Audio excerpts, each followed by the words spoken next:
کل میں نے مغرب کی نماز ادا کی تو جیسے ہی نماز سے فارغ ہوا مسجد سے باہر نکلنے لگا، مسجد کے صحن میں ایک نمازی نے سلام دعا کی، روک لیا، پھر بات چیت شروع کر دی۔ تو اتنے میں پھر اس نے یہ کہا کہ میں نے کچھ دن پہلے خواب دیکھا، اور اس خواب میں نے یہ دیکھا کہ ایک قبر ہے اور اس کے اوپر میں یوں ہاتھ پھیر رہا ہوں جیسے کوئی شخص قبر کو کھول رہا ہوتا ہے۔ تو میں نے دیکھا وہ قبر کھل گئی اور اس میں سے ایک ہستی جو ہے وہ باہر نکل آئی۔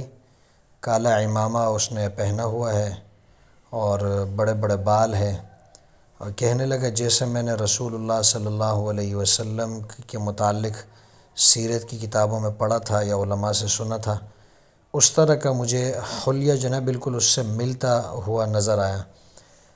یعنی میں یہ سمجھ گیا کہ یہ ہستی جو ہے رسول اللہ صلی اللہ علیہ وسلم ہے، اور وہ قبر سے جو ہے باہر تشریف اللہ کے رسول لے کر آئے ہیں۔ تو مجھ سے کہنے لگے کہ جب میں نے دیکھا تو آپ بھی جو ہے رسول اللہ صلی اللہ علیہ وسلم کے ساتھ کھڑے ہیں اور میں آپ دونوں کو دیکھ رہا ہوں۔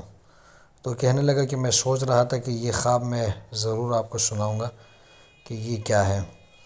خیر بہرحال دیکھیں، حدیث میں آتا ہے کہ اللہ کے رسول کے ارشاد کا مفہوم ہے کہ جس شخص نے مجھے دیکھا یعنی خواب کے اندر، اس نے حقیقت میں مجھے دیکھا ہے۔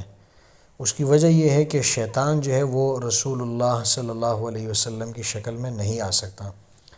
تو اگر کوئی شخص دیکھ لیتا ہے رسول اللہ صلی اللہ علیہ وسلم کو خواب کے اندر، اور وہ اپنی اس بات میں سچا ہو، تو اس کا مطلب یہ کہ یہ خواب جو ہے یہ حقیقت پر مبنی ہے۔ البتہ یہ بات سمجھ لے کہ دیکھیں ہمارے ہاں حجت اور دلیل جو ہے وہ خواب نہیں ہے۔ ہمارے ہاں حجت وہ کیا چیز ہے؟ وہ قرآن اور حدیث، یہی جو ہے ہمارے ہاں حجت ہے۔ قرآن ہے، حدیث ہے، اجماع ہے، قیاس ہے، یہ چار جو دلائل ہے یہ ہمارے ہاں دلائل سمجھے جاتے ہیں، حجت سمجھے جاتے ہیں۔ تو خواب جو ہے یہ حجت نہیں ہے، البتہ اس سے انسان کو تسلی ہو جاتی ہے۔ تو بہرحال اس نے جب یہ خواب مجھے سنایا، مجھے بس اس بات سے خوشی ہوئی کہ اس نے رسول اللہ صلی اللہ علیہ وسلم کے ساتھ مجھے دیکھا، اور میں رسول اللہ صلی اللہ علیہ وسلم کی صحبت میں تھا یا رفاقت میں تھا۔ تو اس بات سے خوشی اس لحاظ سے ہوئی کہ امید ہے کہ اللہ تعالیٰ اس خواب کو سچا کرے اور کل قیامت کے دن رسول اللہ صلی اللہ علیہ وسلم کا جو ہے دیدار نصیب ہو جائے، رسول اللہ صلی اللہ علیہ وسلم کی رفاقت نصیب ہو جائے، آپ کی معیت اور صحبت نصیب ہو جائے۔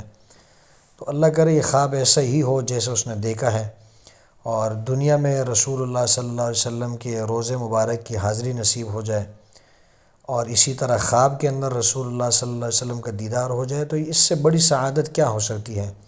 یعنی انسان دنیا کی دولتیں ایک طرف کر لے اور دوسری طرف انسان کو یہ کہا جائے کہ آپ کو رسول اللہ صلی اللہ علیہ وسلم کی رفاقت آخرت کے اندر دی جائے گی، تو میں سمجھتا ہوں کہ انسان کو اسی کو ترجیح دینی چاہیے کہ وہ رسول اللہ صلی اللہ علیہ وسلم کی رفاقت اور صحبت میں رہیں۔